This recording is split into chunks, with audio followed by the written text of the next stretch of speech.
Subscribe करें science with VS channel को और बेल आइकन को दबाएं ताकि आपको मिलते रहें साइंस और मैथ्स के सुपर वीडियोस।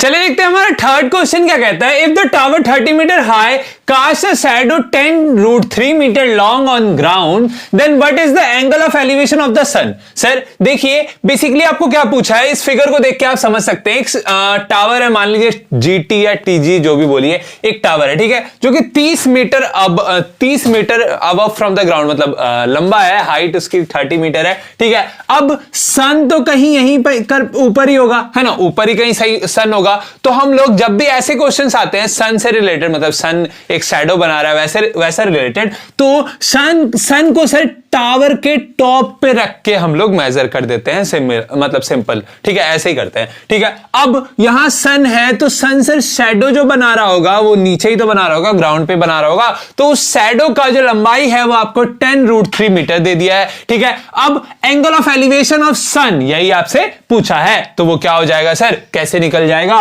सर, ये आपका परपेंडिकुलर हो गया, ये आपका बेस हो गया, और आप लोगों ने इसको ज्वाइन करके क्या बना दिया, एक हाइपोटेनस खींच दिया। तो आपको पता लग गया सर ये राइट एंगल ट्रायंगल है। अब राइट एंगल ट्रायंगल में आपको एंगल्स पूछा हो या साइड पूछा हो, सर आप तुरंत या तो पाइथागोरस लगाते हैं या तो ट्रिग्नोमेट्रिक क्वांटिटीज लगाते हैं। तो आपको यहां पे क्या पूछा है ना, एंगल पूछा है, यहां पे आपको क्या पूछा है, एंगल ऑफ एलिवेशन पूछा है। तो एंगल आपको मतलब पाइथागोरस थ्योरम से तो पता नहीं लगेगा, तो हम लोग क्या लगा देंगे, अपना ट्रिग्नोमेट्रिक क्वांटिटी लगा देंगे। तो सबसे पहले एंगल ऑफ एलिवेशन को हम लोगों ने मान लिया थीटा है, ठीक है, कुछ भी मानिए, थीटा एक्स वाई जेड कुछ भी मानिए। हाइट ऑफ टावर आपको टीजी कितना दिया है सर, आपको 30 मीटर दिया है। दूसरा लेंथ ऑफ शैडो आपको क्या दिया है, 10√3 मीटर दिया है। From figure in triangle TGS, in right angle triangle TGS tan theta is equal to क्या होता है सर, पंडित बद्री प्रसाद हर हर बोले परपेंडिकुलर बाय बेस। वही सर, आपको परपेंडिकुलर गिवन है सर, आपको बेस गिवन है, तभी तो सर निकलेगा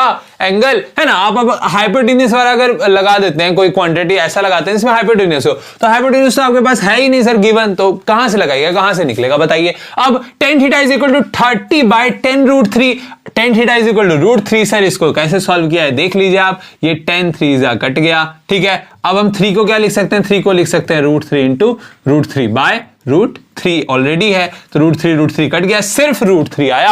अब tan थीटा कब कौन से एंगल पे 10 को √3 बना देता है सर, जब थीटा ना 60 डिग्री होता है, therefore the angle of elevation of the sun to the tower from the ground is equal to 60 degree हो जाएगा अपना, ठीक है। तो ये था हमारा क्वेश्चन नंबर 3। चलिए बढ़ते हैं आगे।